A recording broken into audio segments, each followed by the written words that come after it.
Tengan todos ustedes muy buenas tardes.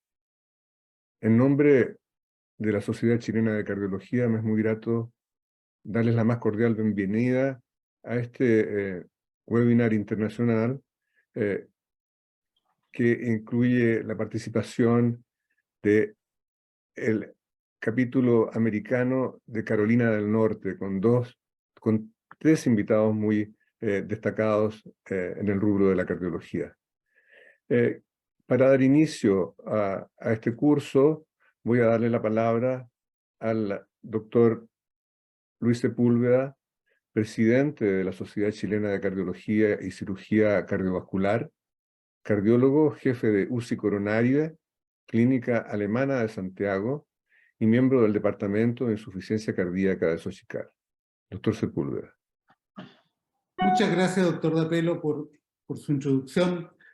Un placer saludarlos a todos y a todas, sobre todo en esta sesión tan importante para nosotros como es este webinar que hacemos en conjunto con el American College, sobre todo de Carolina del Norte. Quisiera saludar a nuestros invitados, agradecerles una vez más, primero que nada, la excelente relación que tenemos entre la Sociedad Chilena de Cardiología y el American College de Carolina del Norte, y sobre todo por la posibilidad de hacer trabajo en conjunto como este webinar que vamos a comenzar. Muy feliz de estar comenzando esta charla, saludarlos a todos nuevamente y les doy la bienvenida. Comencemos, Alejandro. Ya. Muchas gracias, doctor Sepúlveda. Me es muy grato en esta oportunidad, y es un gran honor, presentar al doctor Hadley Wilson. El doctor Nishan Shah, cardiólogo de la Universidad de Duke, va a ser mi co-chairman durante esta sesión. Él, entre su participación y la mía, podremos dirigir las preguntas que ustedes tengan para los speakers de esta tarde. Entonces, quiero presentar con mucho honor al doctor Hadley Wilson. El doctor Hadley Wilson realmente es un honor para todos los chilenos tenerlo en esta webinar, porque él es el presidente actual del American College of Cardiology. Y él es cardiólogo del Center Heart and Vascular Institute. El doctor Hadley Wilson hoy día expondrá el tema cardio-oncología y enfermedad coronaria, dentro de los avances últimos presentados durante la sesión de American College of Cardiology en New Orleans hace muy poco tiempo. El doctor Wilson, por sus compromisos, va a tener que retirarse precozmente de esta sesión y no va a alcanzar a esperar al final para las preguntas, en vista de lo cual yo les ruego a ustedes, los que tengan posibilidad de hacer preguntas, que las hagan al término de la presentación del doctor Wilson. Posteriormente, el resto de los expositores hablarán todos en un orden determinado y al final haremos las preguntas para cada uno de ellos que sean convenientes. Doctor Wilson, bienvenido y puede comenzar.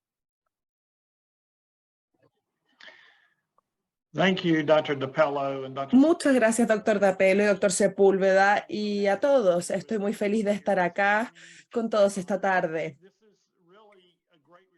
Esto es una gran relación entre la ACC y Sochicar, la Sociedad Chilena de Cardiología y el Colegio Americano de Cardiología. Y hemos generado estos puentes con el capítulo de Carolina del Norte, con la ACC. El doctor William Downey, que está conmigo hoy, es ahora el gobernador del capítulo de Carolina del Norte. Hemos construido una buena relación y el lado bueno de todo esto de la pandemia es que hemos aprendido a reunirnos de manera internacional con estos webinars. Y este es el primero de muchos webinars que estamos planeando para este año junto con la ACC y Sochicar. Así que sin decir más, voy a avanzar del tema de esta tarde, que es lo que se destaca de los últimos ensayos clínicos de la ACC23 con el Congreso de Cardiología en Nueva Orleans en marzo.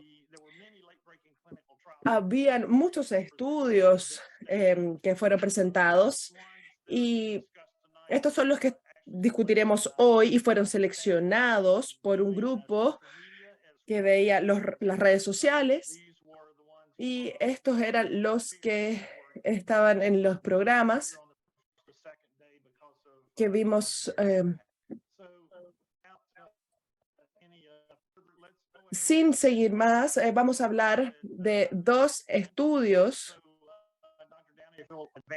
con el doctor Downey. Por favor, avance mi diapositiva. Gracias. Para decirles sobre la asistencia. Sé que el doctor Dapelo y otros estaban ahí, el doctor Sepúlveda, pero si no estaban presentes, quiero decirles que fueron 17.700 profesionales o 17.000 profesionales que estuvieron presentes en esta reunión. Era casi de 20.000, que esto era el número normal antes de la pandemia. Habían 2.000 que eran híbridos y online. Y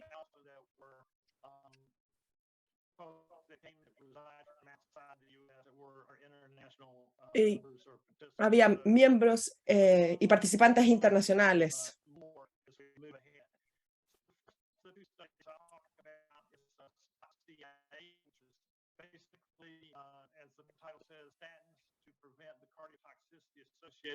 I am so sorry, estamos teniendo problemas con el audio, me disculpo.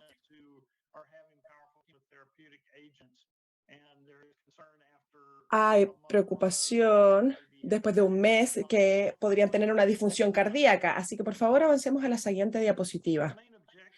El objetivo principal fue evaluar el uso y el efecto de la atorvastatina comparado con placebo en la difusión cardíaca en estos pacientes. Y en estos pacientes con linfoma se trataban con antraciclinas. La atorvastatina se comenzó al principio, antes de comenzar con la quimioterapia, y se continuó hasta 12 meses para una revisión. Y estos son resultados principales. Se estaba viendo la fracción de eyección mayor a 10% a menos de 55%. Y como les mostraré en la siguiente diapositiva, por favor, creo que aquí pueden ver que la atorvastatina pretratamiento y el grupo que se trató con atorvastatina fue un 86% que no tuvieron evidencia de difusión cardíaca después de un año versus el 74% de aquellos que tuvieron tratamiento placebo. Otra forma que vimos fue la incidencia de que disminuyera la fracción de eyección. Y fue más del doble, 22% en el grupo placebo.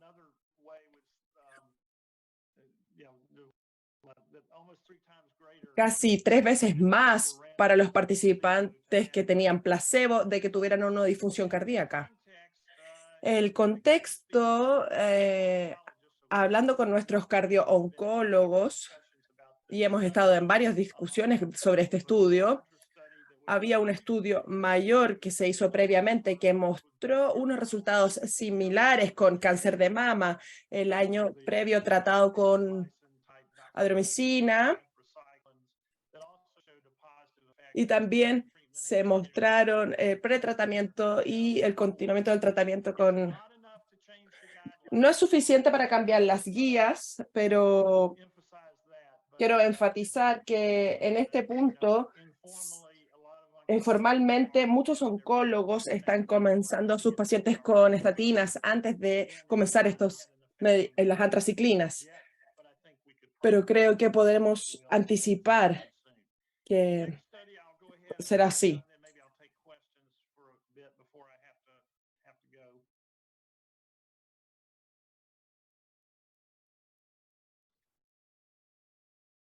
Yeah.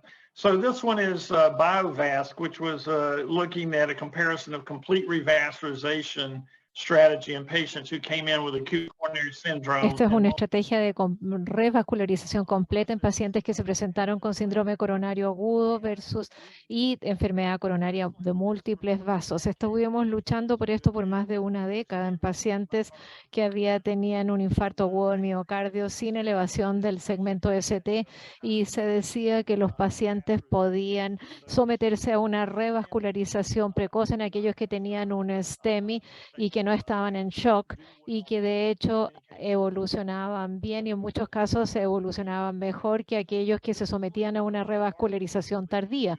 Esto analiza un grupo más grande de pacientes con síndrome coronario agudo.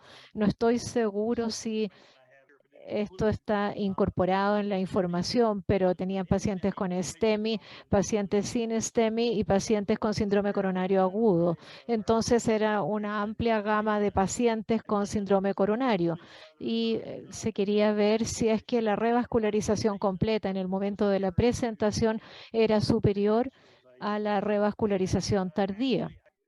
Y de hecho, creo que vamos a pasar a la siguiente diapositiva, porque un cuadro vale más que 1000 palabras, y lo que podemos ver acá es que en la parte superior es que hay una revascularización completa, tapificada en rojo, y que tuvieron más eventos como necesidad de revascularización, infarto, accidentes cerebrovasculares, en comparación a aquellos que se sometieron a una revascularización completa, inmediata, en la línea celeste. Y estadísticamente no hubo una superioridad, pero se demostró no inferioridad, lo que significó que fue igual a hacer esta revascularización. Si vemos la próxima diapositiva, aquí lo explicaré. Acá tenemos menos necesidad de revascularización y menos infartos. Desgraciadamente, su conexión está muy interrumpida. Aquellos que se sometieron a una revascularización precoz tienen estas ventajas, y en términos globales vemos que no hubo diferencia significativa, y es seguro hacer una revascularización completa inicial en la mayoría de los pacientes, siempre y cuando los otros factores sean iguales en cuanto a la seguridad y a la hemodinamia. Es seguro proceder en la mayoría de los casos, de acuerdo a este estudio, con una revascularización precoz. Desgraciadamente sigue interrumpiéndose su conexión.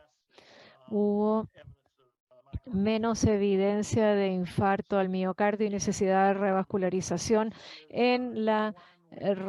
cuando se hacía una revascularización inicial. Y en el grupo con STEMI, esto se mantiene de acuerdo a este estudio en el grupo con síndrome coronario agudo. Es información importante que nos puede ayudar a cambiar las guías posteriormente. Lamentablemente sigue muy interrumpida su comunicación.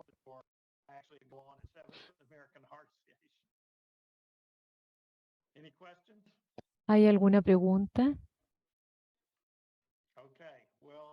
Bien. Pues sí, Estoy seguro que el Dr. Downey, el Dr. Shah y los demás podrán responder preguntas que pudieran ser dirigidas a mí. Muchas gracias a todos y espero con ansias el siguiente webinar. Muchas gracias a todos y me tengo que retirar. muchas gracias, doctor Wilson. Nuevamente, muy feliz de haberlo tenido con nosotros y esperamos contar con su presencia en las próximas webinars. Que tenga una muy buena tarde.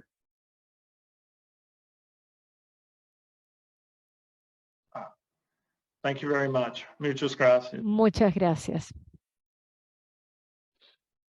No sé si alguien... tenemos preguntas, deja ver si tenemos preguntas del auditorio. No hay preguntas abiertas al público, pero yo le preguntaría, a lo mejor, no sé si el doctor Downey o el doctor Shah, como dijo el doctor Wilson, podrían tener una opinión al respecto. Vamos en relación al primer trabajo, al trabajo en relación a tratamiento con atorvastatina en pacientes sometidos a quimioterapia con antraciclinas en linfoma. Parece una alternativa tan sencilla como administrar una estatina, que es un tratamiento rutinario en la mayor parte de los pacientes cardiovasculares, y que tenga tanto beneficio. Lamentablemente estaba muy interrumpida la sesión para haber escuchado más detalles de los trabajos, pero si ustedes dominan algún tema más profundo de esto, ¿qué opinión personal tienen algunos de ustedes en relación a este tema? Doctor Downey, no sé.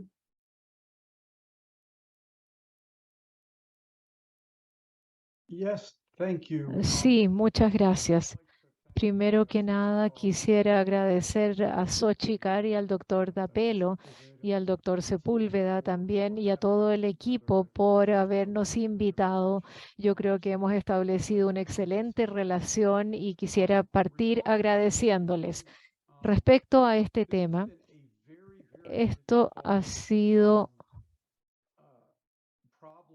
un problema muy difícil para las personas que realmente tienen una enfermedad terrible que puede curarse y que después quedan con otra enfermedad terrible a raíz de este tratamiento. Y esto termina siendo algo trágico y lo hemos visto en muchas circunstancias. Esta serie de estudios son estrategias para mitigar la toxicidad cardíaca que tienen las antraciclinas y que nos limitan la dosis de los tratamientos. A pesar de que esto no es universalmente efectivo como tratamiento de ayuda, pero disminuye la incidencia de estas complicaciones, la atorvastatina, porque seguimos viendo estas complicaciones. Y esta guía de mitigar la dosis no ha cambiado en 30 años, cambiar las dosis de antraciclina se refiere. Y los avances rápidos en cuanto a nuevos tratamientos, nuevos medicamentos y biosimilares y agentes de acción biológica en oncología.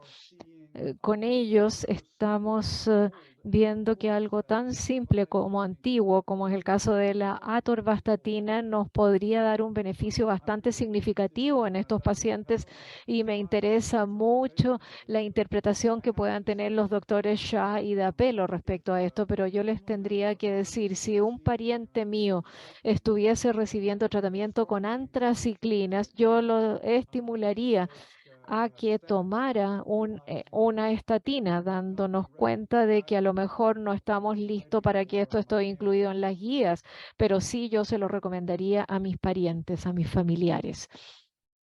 Sí, desde mi punto de vista, absolutamente. Por eso le hacía la pregunta, porque siendo un tratamiento tan sencillo, de tan bajo costo, tan asequible para todo el mundo, yo creo que sería casi una omisión a la luz de estas evidencias no administrarlo a la mayor parte de los pacientes que están recibiendo una terapia de esta naturaleza. No sé qué piensa el doctor Shah. I completely agree. Estoy completamente de acuerdo.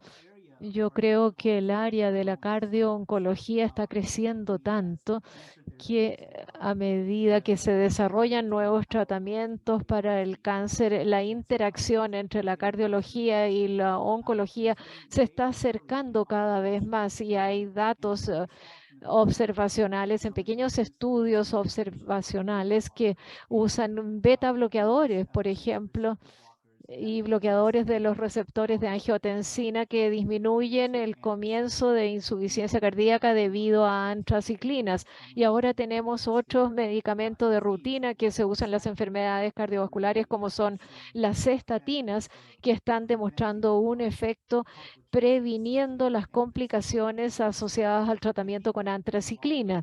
Yo creo que hay muchas observaciones importantes acá y espero que se sigan estudiando más a futuro. Y yo creo que esto también habla de los numerosos efectos pleotrópicos que tienen las estatinas que van más allá de la reducción del LDL y tal vez tienen mecanismos antiinflamatorios que pueden ayudar a potencialmente explicar la prevención de la aparición de insuficiencia cardíaca, y estoy de acuerdo con ustedes, son datos muy importantes. Otro punto que viene a mi mente es que muchos pacientes que se someten a tratamiento por cáncer, si uno analiza las tendencias nacionales, por lo menos en Estados Unidos, la gente sobrevive al cáncer, pero después fallece de enfermedades cardiovasculares, que es la primera causa de muerte a nivel mundial, y esta ahora es otra manera de comenzar a los pacientes que tienen factores de riesgo como aterosclerosis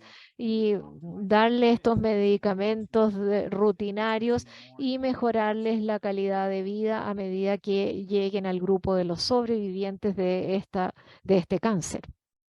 Muy bien, mira, yo creo que en beneficio del tiempo vamos a dejar el resto de las preguntas que alcancemos al final de la sesión, porque ya estamos un poquito avanzados, y vamos a continuar con la próxima charla. ¿Ah? ¿Estamos de acuerdo?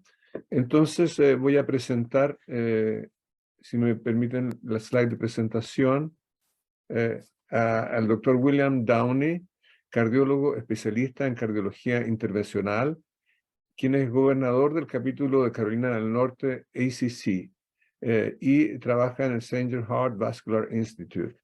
El doctor Downey, quien ha participado en muchas webinars con nosotros y en muchas actividades conjuntas con la Sociedad Chilena de Cardiología, un gran amigo de nuestro país y de nuestra relación, se referirá a los trabajos más interesantes que se presentaron en el American College en enfermedad cardíaca estructural. William.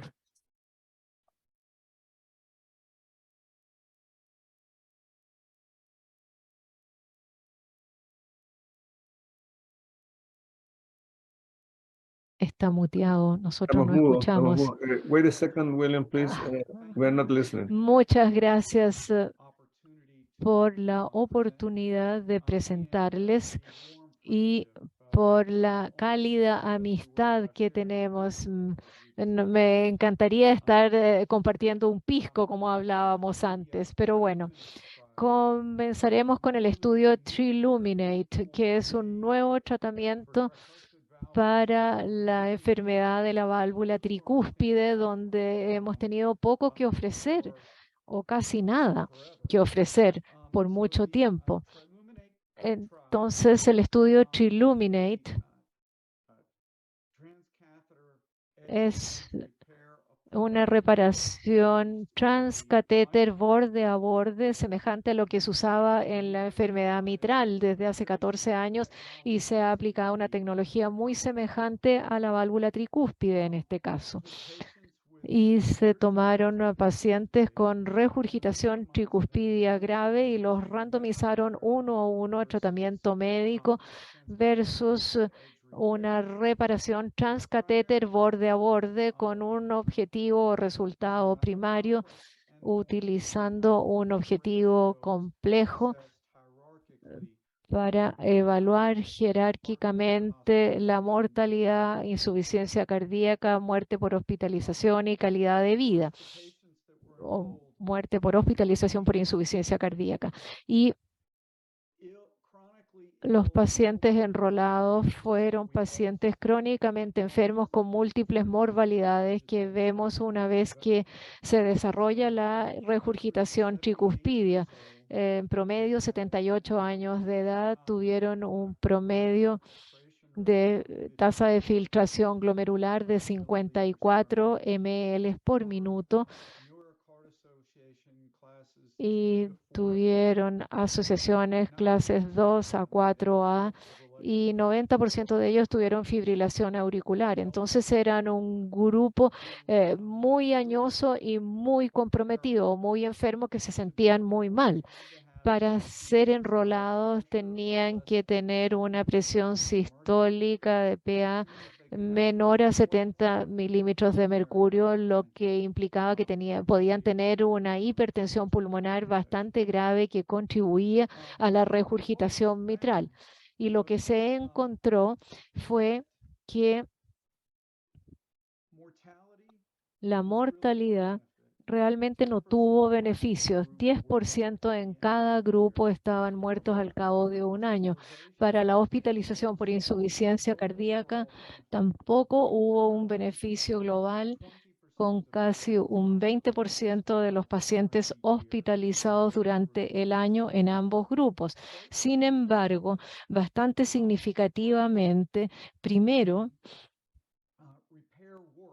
la reparación funcionó disminuyendo la gravedad de la regurgitación tricuspidia desde grave en 95% en el grupo control a solamente un 13% en el grupo con tratamiento activo, el grupo TER. Y esto se tradujo nuevamente no en un beneficio en la mortalidad ni beneficio en cuanto a la hospitalización, pero lo que era importante es que los pacientes se sentían sustancialmente mucho mejor y los pacientes lograban una mejoría en los síntomas medidos por el cuestionario de Kansas City con mejoría de más de 15 puntos en las medidas de resultado, en las mediciones de resultado, y lograron un 50% de las personas que recibieron el clip mejoraron en esa medida versus solamente un 26% del otro grupo con tratamiento médico. Por lo que se dobló la mejoría en los síntomas. Así que creo que es importante enfatizar que esta es una mejora bastante importante en los síntomas. Cuando observamos, por ejemplo,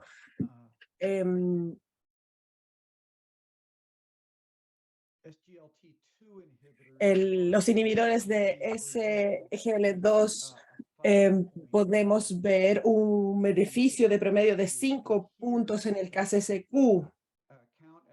Y aquí, para que cuente como una mejora, hay que tener una mejora de 15 puntos, que es un beneficio relativamente amplio. Así que, en resumen, creo que ayudando a estos pacientes mayores a sentirse sustancialmente mejor de manera más frecuente. Entonces es una gran victoria para un grupo de pacientes en donde no teníamos nada que ofrecer previamente.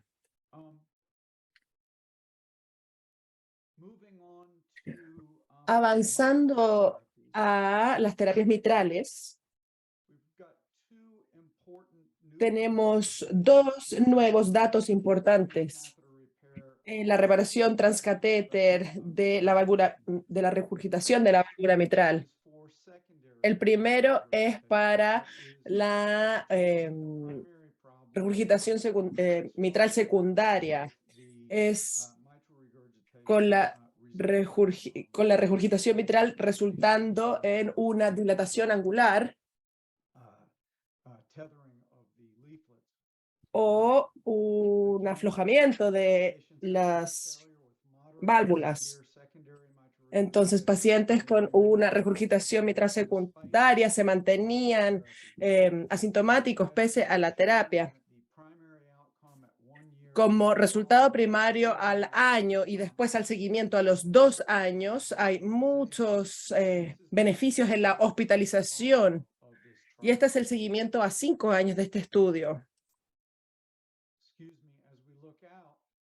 Como observamos, lo importante es que vemos una reducción del riesgo total en mortalidad de 10% o una reducción relativa del 28%. Es una reducción importante en la mortalidad a 5 años. Además, la tasa anual de hospitalización cayó de 57% a 33%. Esencialmente, más de la mitad de los pacientes se ingresaba cada año con terapia médica y se reducía sustancialmente tratando la regurgitación mitral con un clip. En resumen, entonces, los pacientes se sentían mejor, los pacientes estaban fuera del hospital y los pacientes vivían más tiempo con un clip versus la terapia médica sola, y eran tratados de manera óptima, pero pacientes sintomáticos con una regurgitación mitral secundaria. creo que es genial que los autores de este trabajo han empujado a los resultados a 5 años.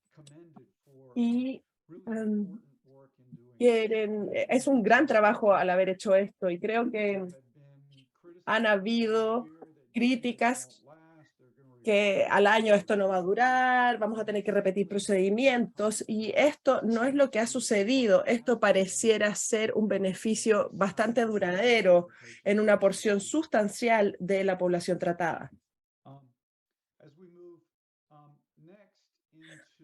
Seguimos avanzando más allá en el aparato mitral. ¿Qué pasa con la regurgitación mitral degenerativa y la reparación transcatéter de esto? Este fue el grupo original de pacientes con una regurgitación mitral primaria debido a un defecto valvular. Entonces, la reparación de borde a borde transcatéter, y este estudio ha salido y se ha vuelto una recomendación 2A. Estamos diciendo que son pacientes con una regurgitación mitral severa que tienen síntomas debido a esta regurgitación y que son malos candidatos para una reparación quirúrgica abierta de su válvula mitral. Es una recomendación 2A en las guías del 2020. Fue genial, y esta guía salió de manera bastante temprana en la democratización de esta tecnología en el mundo. Entonces, este estudio de registros nos muestra los buenos resultados que se habían demostrado en los estudios originales y se extendieron a un escenario del mundo real, como esperaríamos a medida que extendemos estas guías. Así que al seguir a estos pacientes, y en resumen, la respuesta es sí. Vemos los mismos excelentes resultados con una reducción en la regurgitación mitral. Más de un 90% de los pacientes logra una regurgitación igual o menor a 2+, y 90% de los pacientes, que fue similar a lo que vimos al estudio randomizado. Así que no nos sorprende ver estos resultados cardíacos similares que reducen la hospitalización, etc. Muchas gracias por la oportunidad de poder compartir esto con ustedes. Creo que estos son datos bastante intrigantes y agradezco la oportunidad de poder compartirlos. Creo que no haría mi trabajo de manera muy efectiva si no tomara un momento para alardear que de estos artículos del New England Journal, el registro COAPT de 5 años y el estudio Triluminate, tengo colaboradores con los que trabajo todos los días y como autores de cada uno de estos estudios. Estamos muy orgullosos de participar activamente en los estudios de Structural Heart, y felicitaciones a Jonathan Hart y a Mike Ronaldi con COAPT. Me interesan los prospectos de este grupo. Muchas gracias, William, por tu excelente presentación. Vamos a dejar entonces agrupadas las preguntas al término de las exposiciones completas. Continuando con nuestro programa, entonces me es muy grato presentar a una permanente colaboradora de nuestra sociedad, el Departamento de Prevención, donde ella fue presidenta hace poco tiempo atrás, la doctora Denise Lama, cardióloga, especialidad en cardiología preventiva, factores de riesgo, quien ya tiene un alto prestigio en su especialidad en Chile y también trascendiendo a otros países. Ella trabaja en el Hospital de Ipreca y en la Clínica MERS.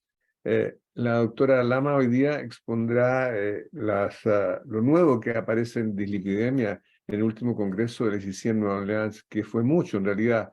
Yo no sé si alcanzará a exponerlo todo porque la cantidad de novedades que hay en lípidos es impresionante, pero yo creo que puede hacer un resumen apretado. Bienvenida, doctor Lamar, mucho gusto en tenerla. Muchas gracias. La verdad las cosas, un honor para mí compartir pantalla con tan excelentes profesionales, cardiólogos internacionales y nacionales. Voy a compartir pantalla ahora para partir mi presentación.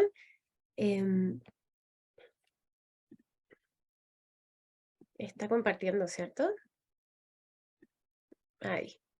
Hoy día me pidieron que hablara un poco de las nuevas terapias en el manejo de las dislipidemias.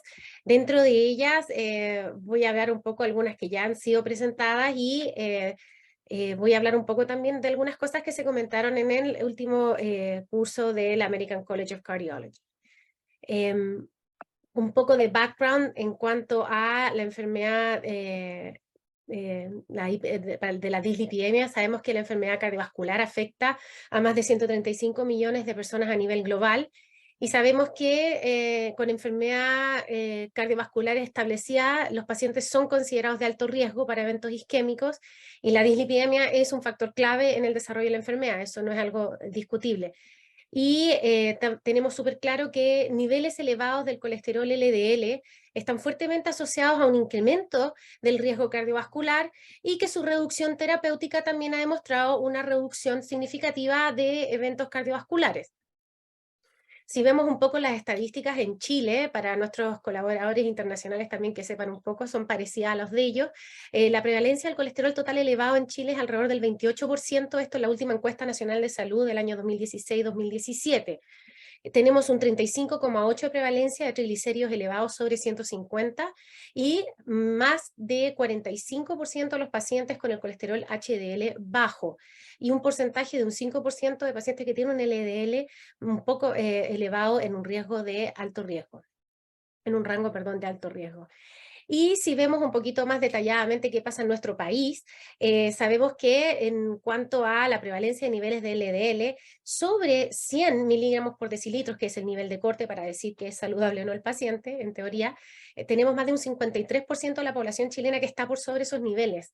Eso no cambia mucho si somos hombres o mujeres en este país en este momento, pero es interesante ver que a edades tempranas en pacientes de 20 a 24 años también tenemos niveles de LDL bastante elevados, un 33% de la población, y ya cuando nos acercamos a pacientes un poco más añosos, no tan añosos, de 45 a 64, vemos que hay alrededor de un 65% de prevalencia, por lo tanto es un problema de salud bastante importante.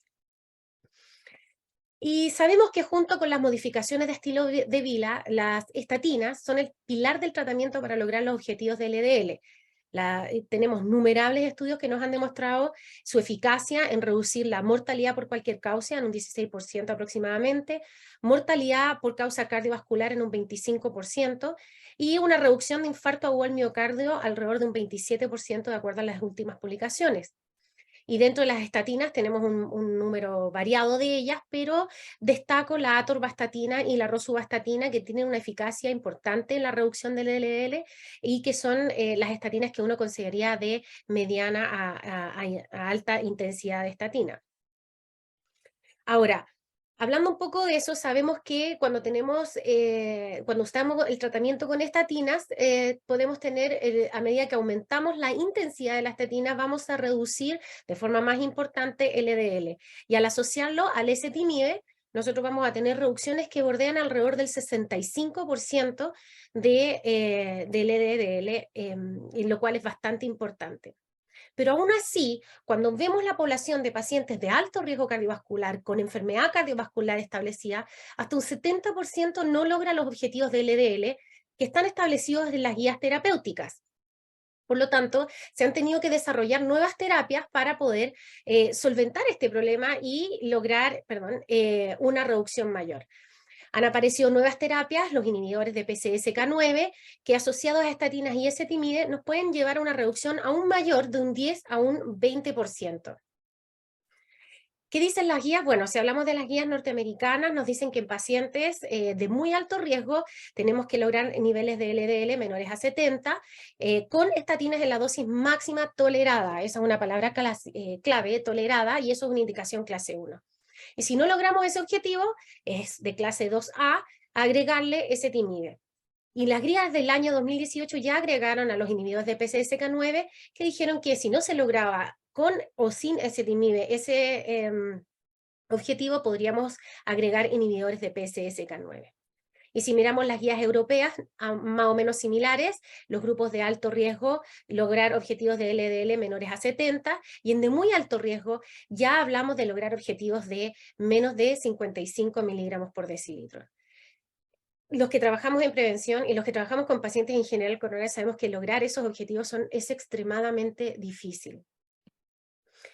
Entonces, nuevas terapias para el manejo de las dislipidemias han sido desarrolladas para lograr una reducción mayor, sustancial, del LDL, y esto asociado al uso de estatinas de alta intensidad con o sin ezetimibe.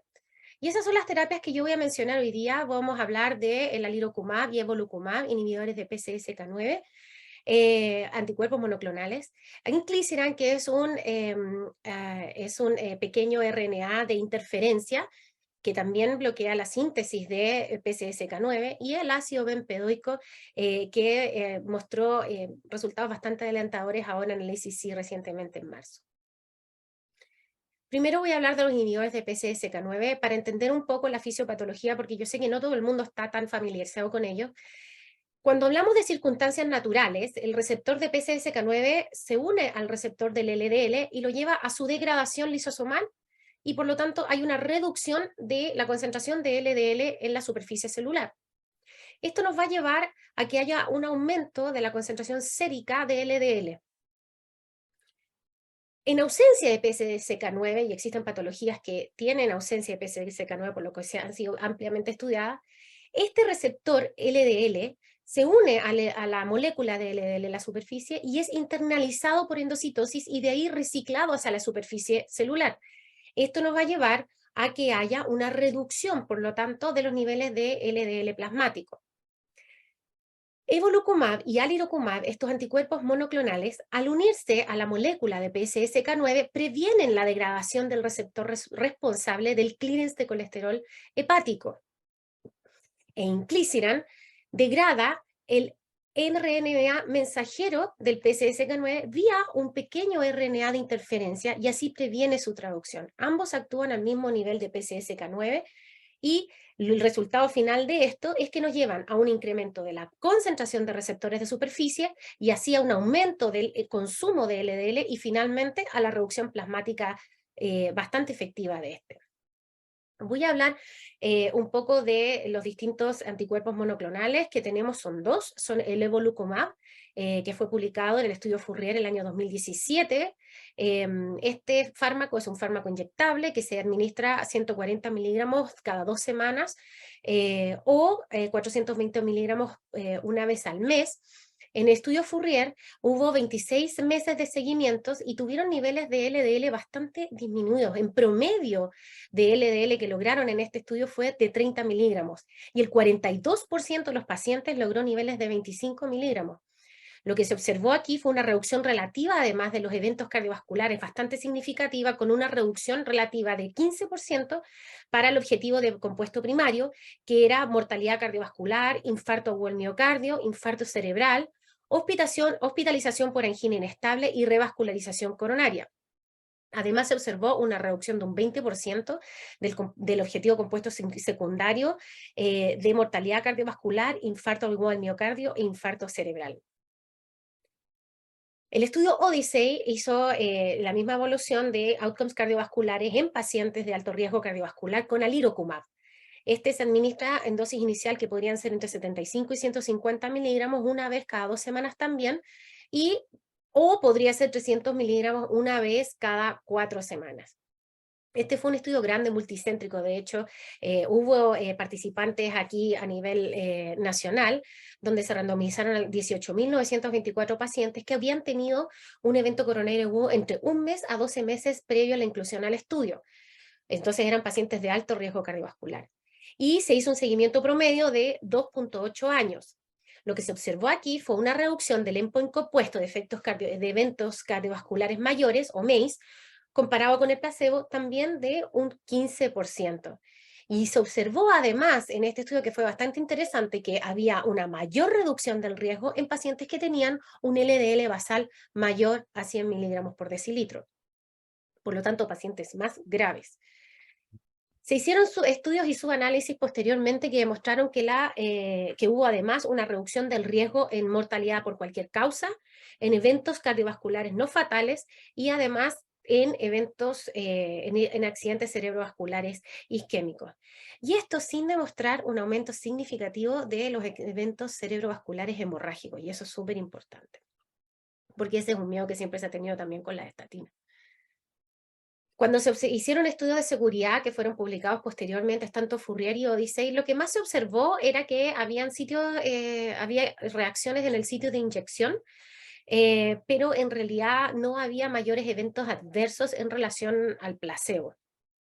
Por lo tanto, son medicamentos que son bastante seguros para utilizar. Otra inhibidor de PCSK9 que ya ha salido más a la luz recientemente es inclisiran.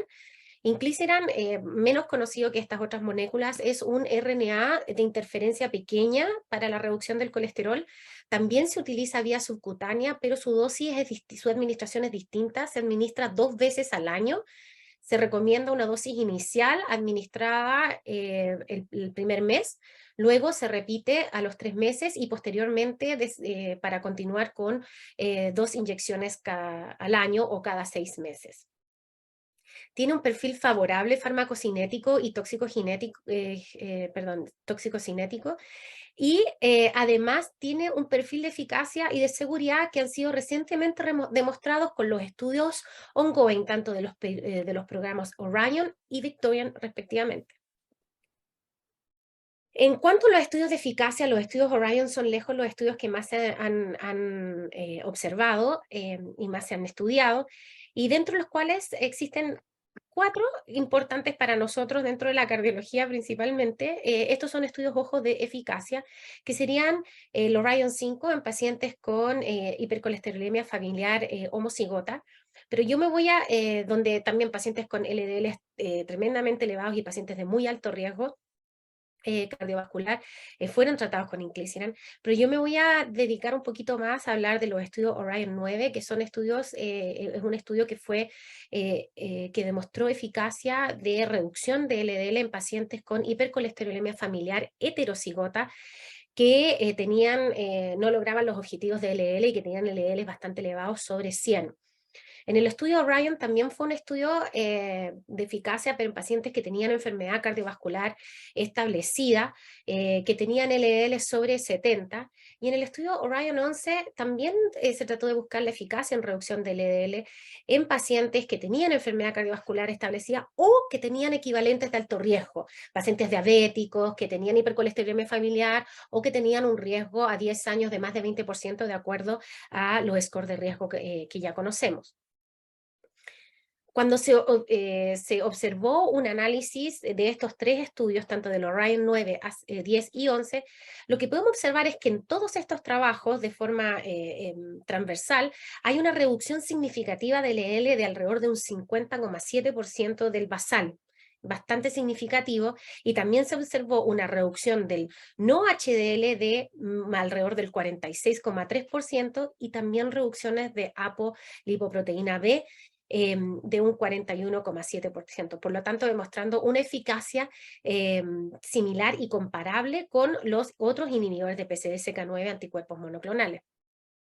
Estudios de seguridad fueron demostrados recientemente también en la American College of Cardiology por el Dr. Scott Wright. Yo tuve el privilegio de estar sentada ahí escuchando esta presentación, donde también se observó los outcomes de seguridad en distintos escenarios, y en cuanto a eventos cardiovasculares compuestos por muerte de causa cardiovascular, paro cardiorrespiratorio, infarto no fatal y ACV no fatal, pudieron observar que durante la observación placebo-control se pudieron ver que hubo un menor número de eventos en el grupo de inclisiran, numéricamente menor, que en el grupo placebo.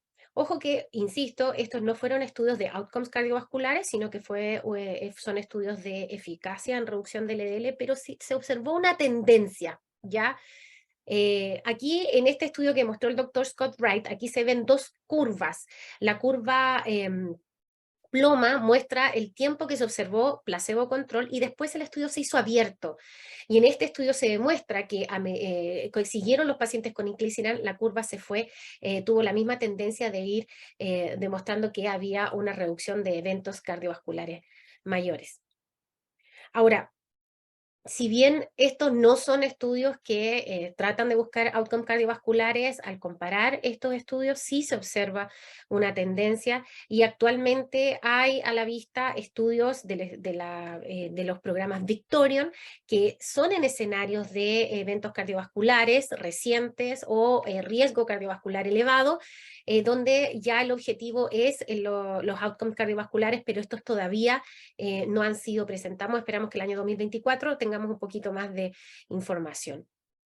Ahora, ¿qué uso? A veces uno piensa en inclisiran versus estos moléculas de anticuerpos monoclonales de PCSK9, y en realidad si los comparamos, en realidad son similares en efecto y en eficacia en reducción del LDL, pero el ACC el año 2022 sacó un statement de un consenso de expertos diciendo que si había que elegir en este momento alguna, deberíamos tratar de elegir las moléculas, los anticuerpos monoclonales, debido a que estos tienen estudios de outcome cardiovasculares y han demostrado un beneficio en los estudios Fourier y Odyssey.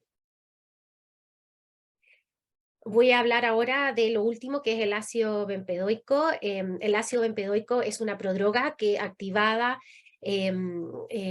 por una sintetasa acil-CoA de muy larga cadena, ¿ya?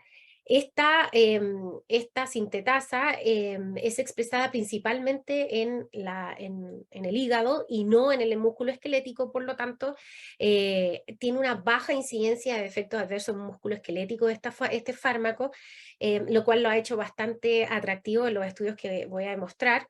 El ácido bempedoico activado lo que hace es inhibir la liasa ATP-citrato que está en el hígado, y esta es una enzima que es clave en la biosíntesis, en el mecanismo de producción del colesterol. Esto lleva a niveles disminuidos de la síntesis de colesterol hepático y por lo tanto disminución de los niveles de LDL circulante. También en el ACC ahora fue presentado este estudio, el estudio CLEAR, donde se evaluó la respuesta de los pacientes, donde se administró ácido bempedoico a pacientes que tenían intolerancia a la estatina, algo que vemos bastante en la práctica, y se observó cuál fue la tendencia en eventos cardiovasculares. Y lo que se observó era que, desde el punto de vista de eficacia, tenían una reducción significativa del LDL, alrededor de un 21% comparado con el placebo. Y además lo que se demostró era que había una reducción en la PCR ultrasensible, también bastante significativa con el uso del fármaco. Y en cuanto a su outcomes primario, se observó una reducción de los eventos cardiovasculares mayores de 4 componentes y de 3 componentes, y en cuanto a los endpoints secundarios, también hubo una reducción significativa de infartos fatales y no fatales, y también de revascularización coronaria, por lo tanto bastante efectivo en cuanto a reducción de eventos cardiovasculares también. Y esto solamente con un leve aumento de la incidencia de gota de 3,1 versus 2,1 en el grupo placebo, y de colelitiasis, que en realidad fue mínima, 2,2 versus un 1,2% en el grupo placebo. Por lo tanto, la conclusión de este estudio establece que el ácido bempedoico es una estrategia efectiva en la reducción de eventos cardiovasculares mayores en pacientes con intolerancia a la estatina. Todavía no hay nada en las guías del ácido bempedoico, pero yo creo que va a haber algo un poquito más adelante respecto a eso. Por lo tanto, para terminar un poco, hablar un poco de la nueva estrategia, mirar el manejo de la dislipidemia de una forma un poco distinta. Tenemos varios estudios que han demostrado que reducir el LDL de forma importante no nos lleva a más eventos adversos, sino que más bien a menos riesgo isquémico y menos complicaciones. Y tenemos que hacer esta reducción de forma precoz e intensa, después específicamente de un síndrome coronario agudo, porque esto podría además prevenir complicaciones y mejorar el pronóstico de nuestros pacientes. Por lo tanto, tenemos las terapias, sabemos su eficacia, entonces ahora tenemos que cambiar un poquito esta forma que hemos tenido de muchos años de hacer un aumento escalonado de estatinas, sino que tirarnos con toda la parrilla rápidamente y dentro de lo que podamos hacer en nuestro grupo de pacientes para lograr un mejor pronóstico en este grupo, que son generalmente pacientes de alto riesgo. Muchas gracias. Muchas gracias, doctora Lama. Como vemos, es mucha la información que hay en lípidos. Después de la sesión de preguntas, haremos las que alcancemos. En nuestro último expositor hoy día, el doctor Christian Karmelitz, cardiólogo, electrofisiólogo de la Clínica Universidad de los Andes, del Hospital Clínico San Borja Riarán. Las arritmias es un tema candente y exponencial en cuanto a incidencia. Mientras más aumenta la población en edad, más arritmias se van pesquisando en el grupo de mayor edad. Y la fibrilación auricular, entre las más frecuentes, afecta a la mayor parte de los pacientes de edad mayor. No solamente son frecuentes, sino que generan mucha mala calidad de vida y también mucha morbilidad anexa. El doctor Karmelitz nos va a poner al tanto de qué es lo que se habló de nuevo, más allá de lo que estamos acostumbrados a escuchar en esta última sesión del American College en marzo en New Orleans. Doctor Karmelitz.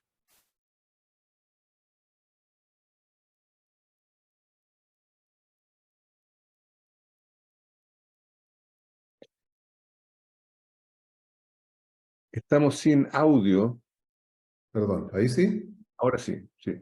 Perfecto. Vamos a iniciar reproducción. ¿Ahí se ve bien? Perfecto. Bueno, repito, muchas gracias por la invitación a participar de este webinar. Es un honor compartir con los otros miembros del panel. En el lado de las arritmias, en fibrilación auricular, que es lo más frecuente, la verdad que hubo bastante pocas novedades. Así que de lo que me tocó ver y después en la revisión que hice, elegí 3 cositas, una presentación y 2 trabajos de investigación que me parecieron bastante interesantes dentro de todo lo que se presentó en el ACC. El primero de ellos es esta presentación, en que la idea era evaluar cuáles eran los pacientes que se beneficiaban más de la estimulación del sistema de conducción, cosa que actualmente está bastante en boga, considerando la cardiomiopatía inducida por estimulación y lo deleterio o dañino que sería la estimulación convencional que venimos haciendo desde los años 50. En esta presentación, obviamente nos dieron un paseo un poco histórico en que empezamos a estimular en el año 50 y recién en el año 87, cuando empezamos a hacer estimulación biventricular, pudimos demostrar mejorías de la fracción de eyección, mejorías de los síntomas, mejorías de la calidad de vida, menos hospitalizaciones y sobre todo mejoría de la sobrevida.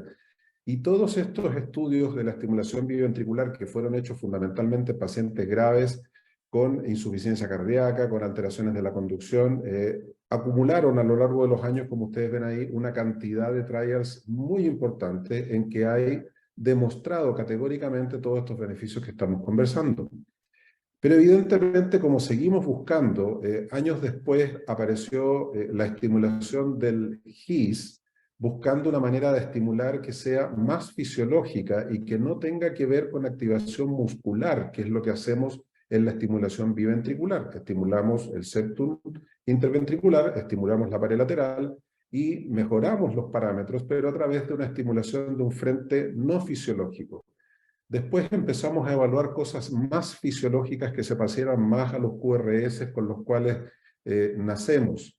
y el GIS obviamente que es el más exacto y el más perfecto, pero tiene sus problemas, dado que es bastante difícil la técnica y por las dificultades en conseguir buenas Rs, por los posibles desplazamientos y por los umbrales elevados, se migró a esta otra técnica en que un chino, Wang, básicamente describió de que sí, como ustedes ven en esas imágenes acá abajo, migrando un poquito más distal desde la zona del GIS y metiendo el cable un poco más adentro, el GIS está apoyado en el septum, este otro cable está metido en el septum, lográbamos estimular la rama izquierda y a través de eso podíamos corregir bloqueos de rama o lograr una estimulación que fuera con un QRS más angosto y por lo tanto un poco más fisiológica.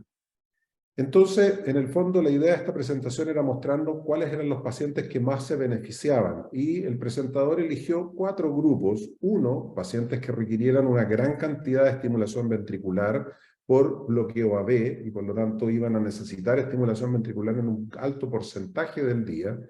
Pacientes que fueran a ablación del nodo AB y estimulación secundaria, básicamente fibrilación auricular no controlada.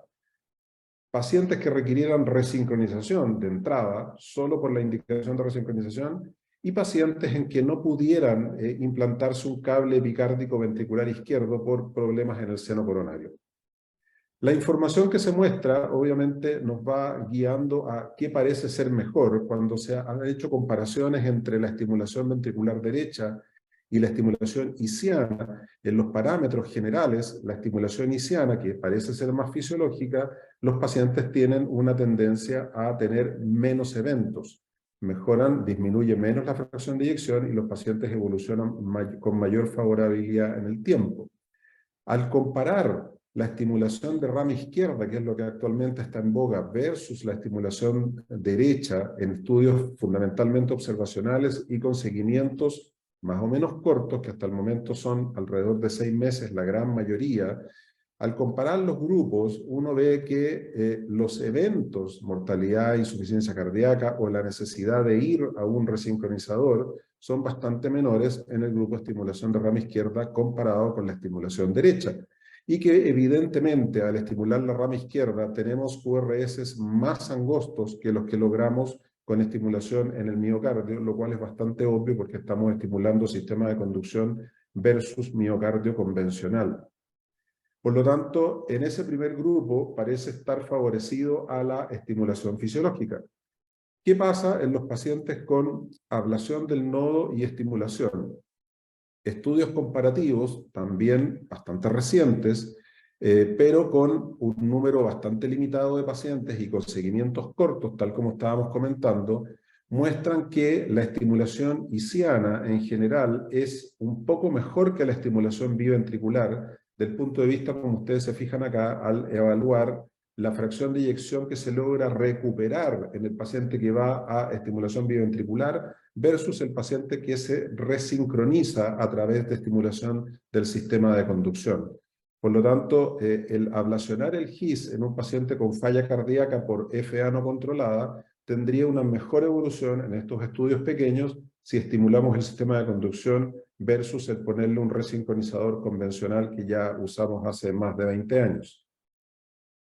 En los pacientes en que no se puede implantar un electrodo izquierdo, aquí es bastante obvio, o sea, si el paciente necesita una resincronización y la anatomía del seno coronario no es adecuada, no hay venas en localizaciones correctas, o las venas que el paciente tiene disponible tiene umbrales elevados, o no logramos, a pesar de los nuevos electrodos cuadripolares, evitar la estimulación frénica, lo cual es un tremendo problema, o la disminución del QRS cuando el resincronizador está activado no parece ser lo suficientemente buena. Bueno, en ese escenario de pacientes en que hay problemas con el seno coronario y la resincronización, podría ser beneficioso el ir a estimulación fisiológica o estimulación de rama izquierda, que es lo que actualmente estamos predominando más. ¿Qué pasa si tomamos todos los pacientes que van a resincronización y los comparamos? Bueno, lo que hay demostrado en estudios recientes, todos del 2018-2019 en adelante, básicamente el HeatSync, en que se comparó resincronización versus estimulación isiana para resincronización. Los pacientes con estimulación isiana les fue mejor. La reducción del QRS fue categóricamente mayor a la resincronización porque estábamos activando el sistema excitoconductor. La respuesta a la resincronización fue mejor. Los pacientes tuvieron una mayor recuperación del punto de vista de su función cardíaca, de sus síntomas y de la fracción de eyección, y por lo tanto desde ese punto de vista les fue mejor. Cuando se han hecho estudios más recientes ya utilizando la técnica de rama izquierda, no del HIS propiamente tal, porque la estimulación de rama izquierda es más sencilla, obtiene mayor estabilidad del electrodo y en general los umbrales son más bajos, por lo cual el gasto energético es bastante menor. Se han logrado también resultados bastante similares. Por lo tanto, desde ese punto de vista, cuando uno toma esta información, uno podría decir de que en este momento, con estos estudios pequeños, podría ser mejor resincronizar a través del sistema de conducción versus la estimulación biventricular convencional.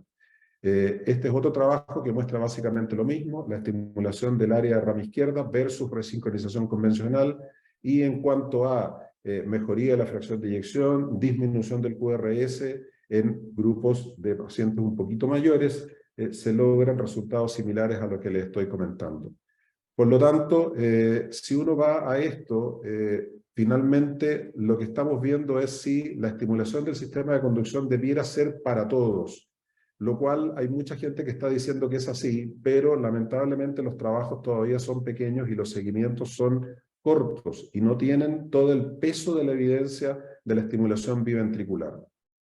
Dos cositas más bastante cortas. Una de ellas es este estudio que me pareció tremendamente interesante y que va muy alineado con lo que estábamos hablando recién, que es qué pasa en la estimulación sin cable, en estos pequeños marcapasos que van metidos adentro del corazón y que por lo tanto nosotros no podemos elegir estimular el sistema de conducción. Van metidos en el miocardio y activan necesariamente en forma asincrónica. Bueno, en este trabajo se evaluó cuál era la incidencia de cardiomiopatía asociada a estimulación en marcapasos sin cables. Sabemos que la cardiomiopatía existe, sabemos que la estimulación asincrónica provoca en el fondo un trastorno de la conducción y por lo tanto el paciente puede desarrollar una miocardiopatía asociada a estimulación, pero no se sabe muy bien cuál es la incidencia en estos marcapasos sin cable y si es igual o similar a lo que pasa en la estimulación transvenosa.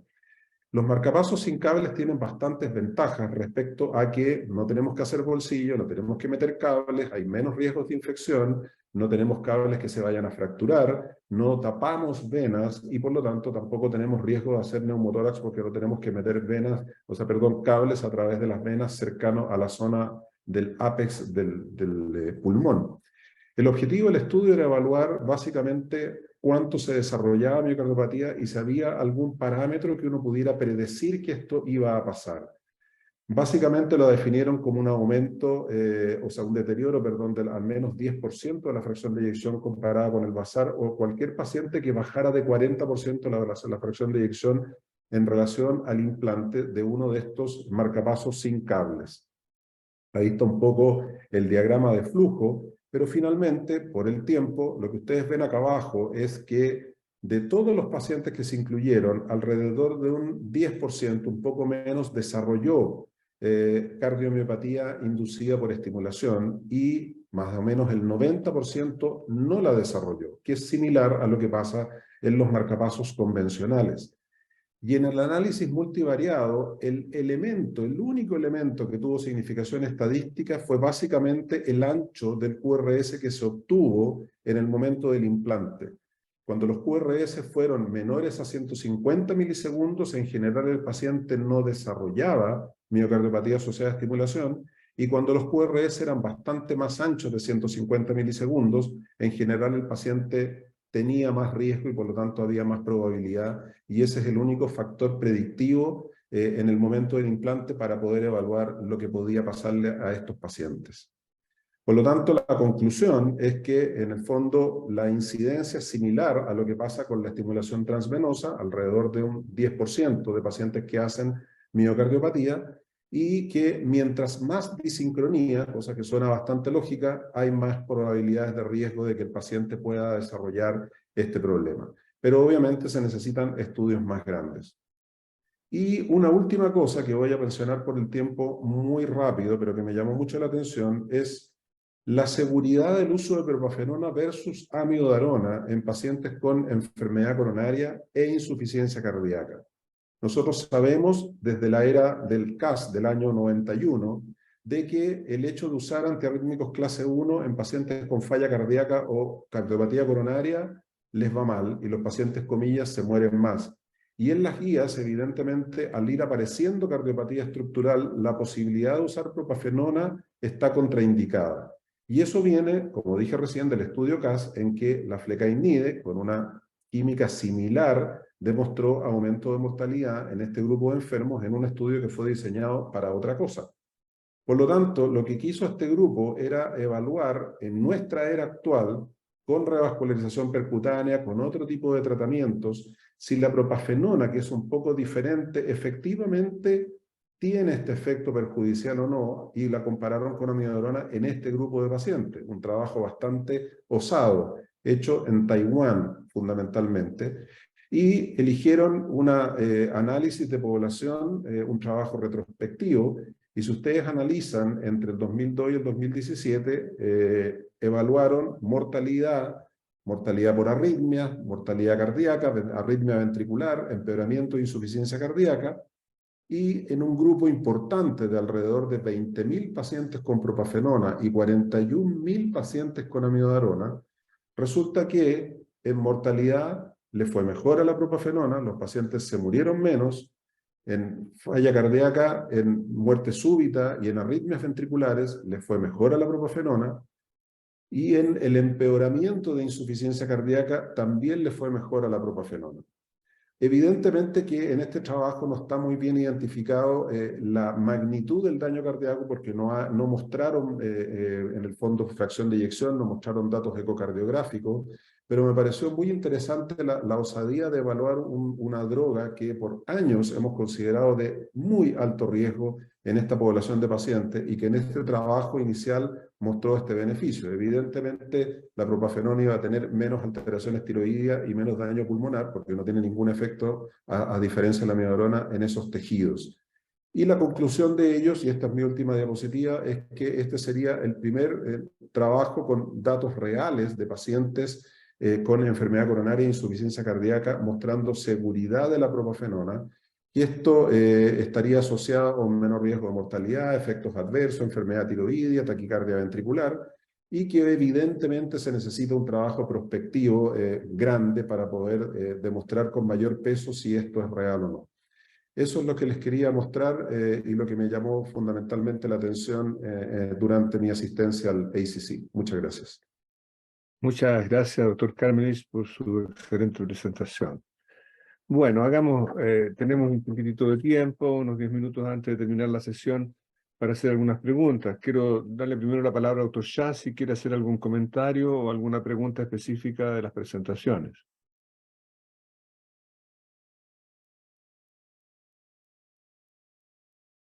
Thank you so much. Muchas gracias. Fueron excelentes análisis en el área de la prevención y de las arritmias. Muchas gracias. Ahora, en cuanto a la prevención, muy cerca de mi corazón, porque yo trabajo en una clínica de prevención cardiometabólica en Estados Unidos, en Durham, Carolina del Norte.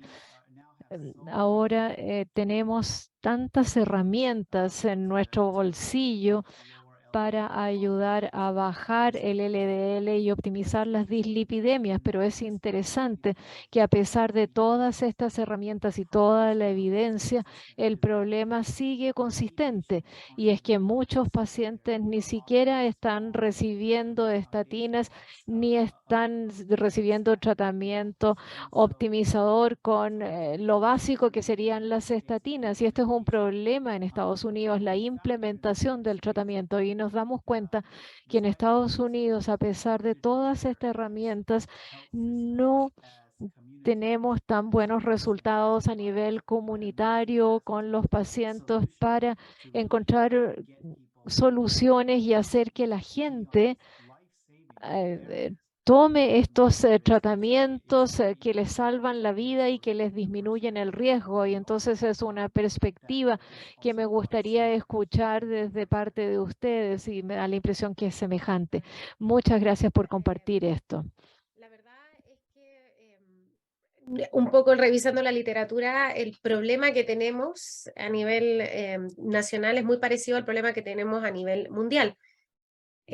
La poca adherencia a los tratamientos en general son un problema y en general hay inercia terapéutica en ir aumentando dosis de fármacos y siempre está el fantasma de las complicaciones musculares, la miopatía en los pacientes con dislipidemia. Yo creo que tenemos hartas opciones, algunas limitantes, el costo, que son inyectables, que yo creo que eso es algo mundial también, pero tenemos más opciones y yo creo que tenemos que seguir investigando, pero yo creo que lo que hay que hacer es tratar de incentivar a la población médica, a los grupos médicos, a que indiquen los fármacos como corresponde, en las dosis que corresponde, y que vemos tanto beneficio finalmente, tanto beneficio que ha sido demostrado por décadas, tanto de las estatinas, la asociación de los fármacos y las nuevas terapias. Así que también es mi pasión, es lo que me gusta, y yo creo que hay que hacer un trabajo en conjunto para incentivar a las personas a trabajar justamente hacia una mejoría en el perfil lipídico, que sabemos que es un gran factor de riesgo cardiovascular. Denise, hay algunas personas que han manifestado algunas inquietudes en relación a Chile, digamos, ¿ya? ¿Cuál de los medicamentos, de las drogas nuevas están disponibles en nuestro país? ¿Y cuál es la accesibilidad en cuanto a costo en aquellos fármacos que están disponibles? Y por esa parte, yo quiero hacerte una pregunta individual. ¿Qué crees tú en relación a conseguir metas muy bajas con diferentes esquemas terapéuticos? Independiente del medicamento que se utilice, ¿tú crees que lo fundamental es conseguir una meta o crees que hay ventaja para conseguir la misma meta con un fármaco u otro? A lo mejor el doctor Shah me puede contestar esto. A él le gustó la pregunta. Sí. A ver, del punto de vista Chile, nosotros tenemos disponibles Evolucumab, ese fármaco sí lo tenemos disponible acá en Chile, y tenemos Inclisiran también disponible dentro de los fármacos que yo comenté. Son terapias costosas, efectivamente, un poco más costoso Evolucumab que Inclisiran, porque básicamente se da Inclisiran 2 veces al año y tiene un costo menor solo por ese hecho. Y en cuanto, a ver, la última pregunta en cuanto a ver, nosotros ahora sabemos the lower the better, ¿no? Sabemos que, y hay múltiples estudios que avalan tanto con estatinas de alta intensidad, estatinas con cemiplimab, inhibidores PCSK9, Inclisiran. Tenemos varios estudios que avalan que una reducción mayor de colesterol, menor a 50-55 miligramos por decilitro, tienen un beneficio cardiovascular mayor en eventos cardiovasculares, y eso está ampliamente demostrado. Y yo creo que la pregunta, yo creo que el doctor ya me complemente un poco en esto, la pregunta de si da lo mismo cuál es la molécula, pareciera ser que sí, pero no es tan así. Existen algunos beneficios, aparentemente, que cuando se compararon estatinas en altas dosis para lograr eventos cardiovasculares menores con los inhibidores de PCSK9, que hubo una reducción aún mayor a pesar de tener mismos niveles de LDL con el grupo que tenía inhibidores de PCSK9. Por lo tanto, podría ser que haya un efecto de clase asociado a estos fármacos. Doctor Shah, si quiere, me complementa con esto.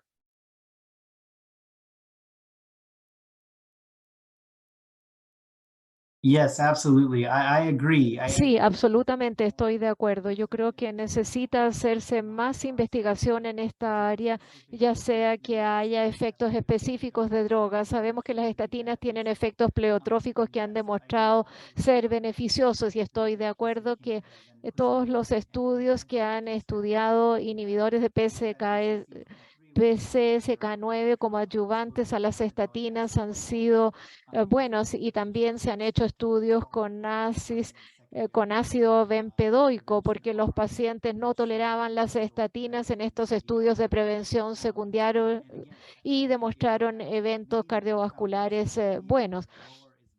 La principal idea es que el menos es mejor. Y la evidencia apunta hacia esto más que la terapia a combinación o más que una droga sobre la otra. Yo creo que el bajar el LDL es lo más importante. Tenemos que recordar que no todos los LDL son los mismos. A veces las personas tienen lipoproteína de A minúscula, otros tienen otras moléculas más elevadas y cuando hablamos de las distintas clases, como por ejemplo PCR de alta sensibilidad, lipoproteína A minúscula, etcétera, distintas moléculas tienen un rol en cuanto a cuál clase de medicamento sería mejor, pero en general yo estoy de acuerdo que mientras más bajan el LDL, mejor, o sea, mientras más bajo, mejor el LDL. Me gustaría hacer una pregunta. Excelentes presentaciones, pero quiero presionar un poco más en el tema de la prevención hacia el doctor Shah y a la doctora Lama. Primeras dos preguntas. Con el estudio CLEAR, yo he visto una óptica en la discusión de la incidencia de las mialgias producidas por estatinas. El verano pasado vimos un estudio de entrecruzamiento que sugirió que tal vez había más mitos que realidades en cuanto a las mialgias por estatinas. Hemos estado viendo lo mismo con otros estudios prospectivos y randomizados. Y sin embargo, con el estudio CLEAR, claramente ahora hay un incentivo en el marketing para aumentar la intolerancia a las estatinas y las mialgias. ¿Cuánto de esto es real y cómo podemos dilucidar si esto es real cuando tratamos a un paciente o no? Porque tenemos una droga antigua que es muy económica y es muy efectiva y va a haber mucha presión para eliminarla. Yo puedo responder eso, pero doctora Lama, si quiere responder usted primero, no. I can give my perspective Yo les first. puedo dar mi perspectiva primero. Excelente pregunta. En general, si uno analiza los datos, la tolerancia a las estatinas, la intolerancia a las estatinas es menos común que lo que pensamos y los estudios que usted menciona así lo avalan, donde los pacientes recibieron un placebo que decía estatina y lo tomaron y eran solo placebo y se empezaron a tener un efecto de mialgias y esto es un efecto nocebo, como lo llamamos, y esto puede ser debido a la falsa información en los medios y a la diseminación exagerada. Y es muy semejante al movimiento antivacunas. Uno ve que las personas desarrollan estas opiniones tan intensas y preocupaciones. Y a pesar de que los datos sugieren que la intolerancia a las estatinas no es tan común como pensamos, sigue siendo una intolerancia para el paciente y cómo uno enfrenta la falta de adherencia en los pacientes con una terapia tan básica como las estatinas. Si el paciente cree que tiene intolerancia a las estatinas, va a ser muy difícil convencerlo de que no es intolerante a ellas. Y en vez de arriesgar que este paciente altere su relación con el médico, frecuentemente si el paciente está convencido de que es intolerante y tiene una objeción a los síntomas, o una objeción y dice que cuando suspende el tratamiento los síntomas desaparecen, podemos tener un tratamiento alternativo, porque la idea es bajar el riesgo y optimizar el tratamiento, pero hay que preservar la relación médico-paciente para lograr poder ayudarlos de mejor manera. Me encantaría escuchar su opinión, doctora Lamas. Más o menos tengo el mismo manejo de mis pacientes. Muchas veces, a veces al cambiar la estatina, el paciente no tiene los síntomas, lo que a veces es raro. A cambio, uno puede ir tratando de dar, en vez de atorvastatina, rosuvastatina, cambiar dosis día por medio, siempre tratando de lograr el efecto que uno necesita tener en algunos pacientes específicamente de alto riesgo. Estoy súper de acuerdo con el doctor que existe un mito y mucha conversación social frente a la intolerancia a las estatinas. La gente habla de esto. Por lo tanto, si tú vas a tomar un medicamento, un paciente dice, oh, pero yo me sentí pésimo, me dolieron todos los músculos, me dolieron... El paciente del lado lo va a tener. Entonces existe también un poco de falta de información, misinformation en la población frente a la realidad, y como dice el doctor, no es tan frecuente. Una forma de monitorizarlo y a veces lograr que el paciente entienda que no es controlando con CK total. Y a través de eso tú puedes también demostrar si es que efectivamente hay un efecto muscular asociado a la estatina. Pero cuando un paciente está convencido de que es el medicamento que le dio el dolor muscular, es muy difícil sacarlo de eso. Entonces creo que hay un rol en la educación que nosotros le damos al paciente en nuestra consulta, también en el seguimiento que hacemos, y por supuesto tenemos que tener alternativas en pacientes que no vamos a lograr utilizar estas drogas, y eso es lo que estamos viendo ahora. Así que, pero una excelente pregunta, doctor Down. Hay un tema de fondo que es muy difícil de resolver o de responder en forma muy clara, pero hay que ser buenos médicos, hay que tener una muy buena relación médico-paciente, conversar los temas, darse un poquitito de tiempo, y yo creo que uno puede sacar muy buenos resultados. Doctor Karmelich, le quería hacer dos preguntas. Una, me fascinó el trabajo que usted presentó en relación a la propafenona en comparación con la amiodarona. Durante muchos años no hay disponibilidad de nuevos fármacos antiarrítmicos, y la amiodarona todos la usan con algún resquemor, con la presunción, con la probabilidad de poder desarrollar alteraciones tiroideas o pulmonares que son muy graves cuando se presentan.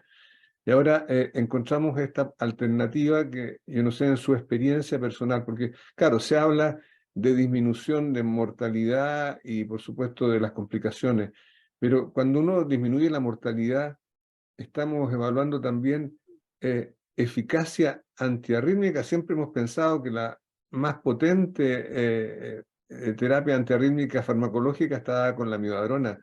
Y cuando estamos bajando la mortalidad más con la amiodarona que con la propafenona que con la amiodarona, estamos pensando que también estamos resolviendo mejor el problema de las arritmias. ¿Qué piensa usted en ese sentido?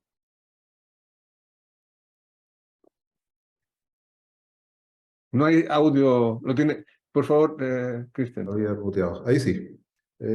Yo creo que el trabajo abre un poco una puerta respecto a poder comparing currently what is happening with these drugs. En el fondo, uno aprendió, y yo aprendí, de que darle esto a los pacientes con insuficiencia cardíaca era envenenarlos, y estábamos haciendo pésima medicina. Entonces, me sorprendió mucho ahora, en 2023, una evaluación de amiodarona con propafenona en este grupo de pacientes.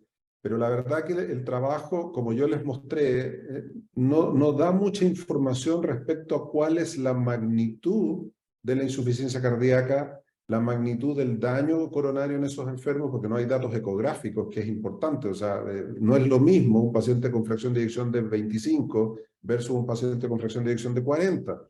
Y de hecho, cuando uno analiza los subanálisis del CAST, en los pacientes que realmente se murieron más con flecainide y encainide, eran los pacientes que tenían disfunción ventricular, no solamente la presencia de cardiopatía estructural, que es lo que se nos ha dicho durante muchos años. Entonces, es interesante abrir la puerta, pero creo que faltan muchos datos en este trabajo para poder estar tranquilos. La comparación es en algunos años, pero no sabemos si estos pacientes que se murieron menos tenían otras cosas, porque evidentemente a lo mejor la enfermedad pulmonar asociada a la miocardioma también influyó, que los otros pacientes no tenían. Yo creo que es interesante, pero es difícil decir en este momento que la propafenona va a tener un efecto antiarrítmico mejor en esta población de pacientes. Además que sabemos que la propafenona no nos funciona muy bien en las arritmias ventriculares y nos funciona mejor en las arritmias auriculares. Y el gran beneficio que tiene en este momento de la historia es en los pacientes más jóvenes sin cardiopatía estructural, en que queremos tratar fibrilación auricular paroxística fundamentalmente, antes de meterlos al laboratorio y ablacionarles las venas pulmonares si es que no responden a este tratamiento. Muy interesante. Mira, y la otra pregunta que te quería preguntar, Cristian, en relación a la estimulación sin cable.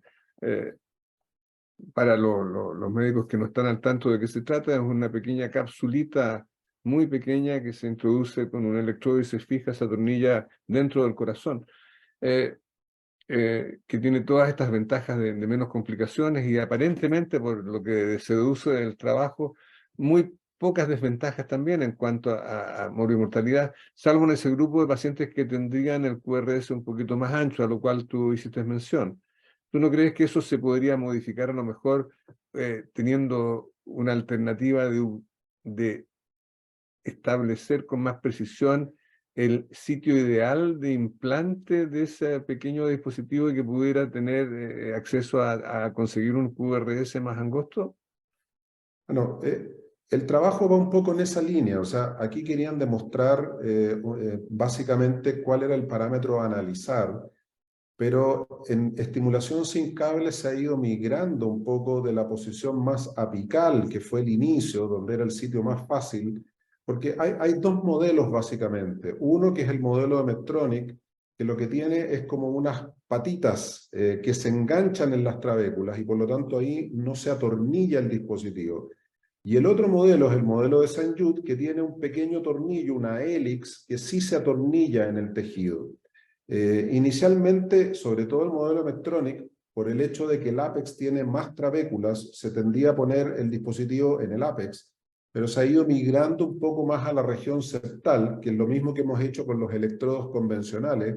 Es muy raro que pongamos electrodos en el ápex, porque es la zona que mayor desincronización produce, y tratamos de ponerlo en el septum alto o actualmente más fisiológico, digamos, que es lo que estaba planteando en esta sesión inicial. Pero el marcapasos sin cables todavía tiene un rol y en la zona del septum se ha ido demostrando que los QRS son un poco más angostos que en el ápice y por lo tanto uno podría tratar de reducir esta miocardiopatía asociada a estimulación.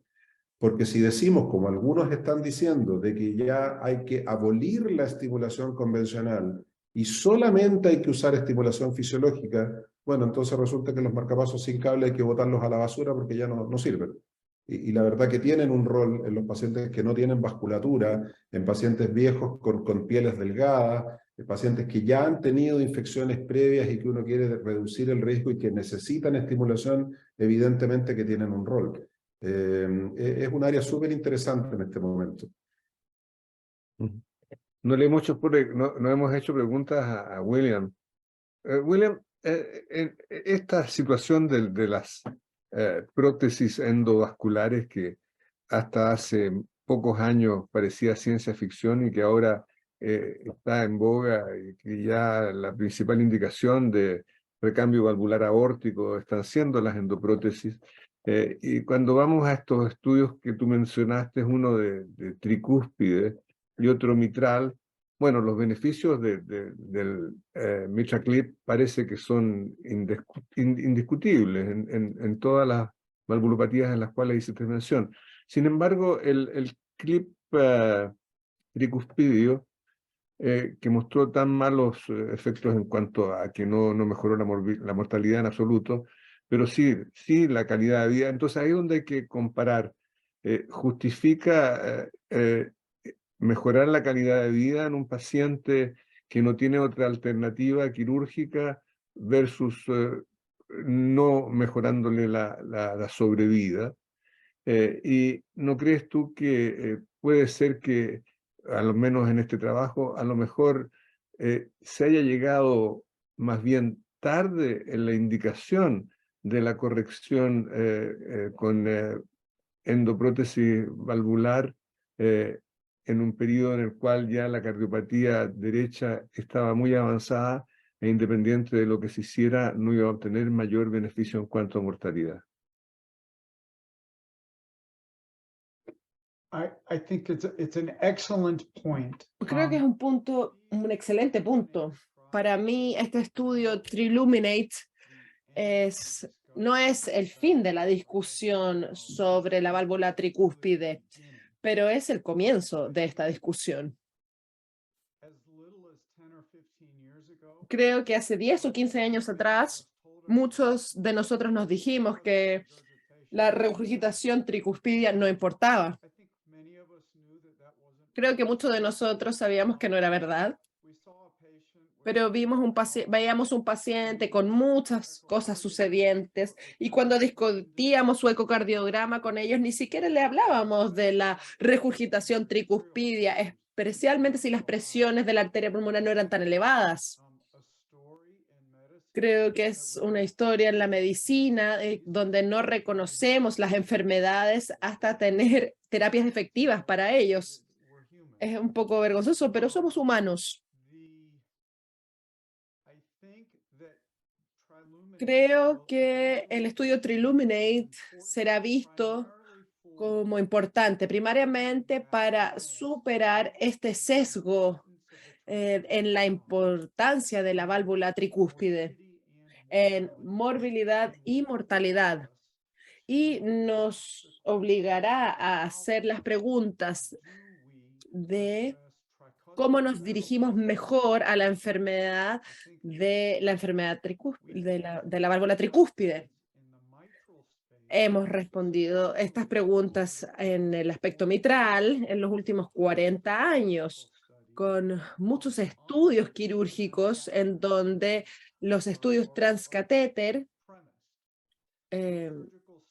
están presentes. Estos estudios quirúrgicos no existen para la válvula tricúspide porque la cirugía de la válvula tricúspide no ha demostrado ser efectiva en este grupo de pacientes muy enfermos.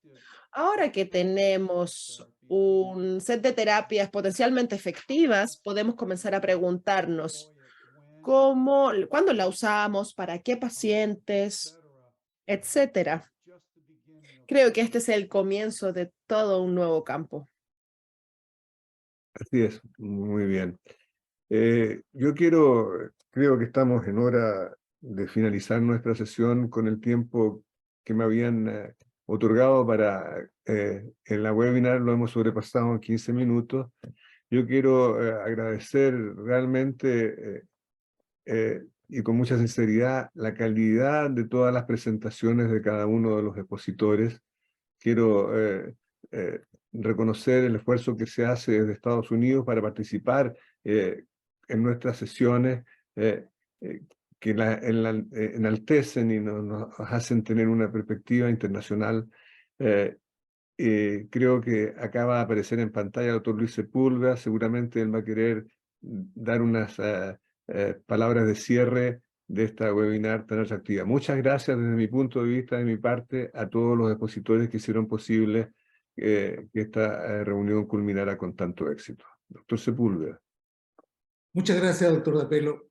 Nuevamente agradecer a nuestros invitados por participar en esta sesión y sobre todo por el trabajo que están haciendo en la relación entre el American College of Cardiology y nuestra Sociedad Chilena de Cardiología. Muchas gracias y buenas noches. Buenas noches a todos. Buenas noches.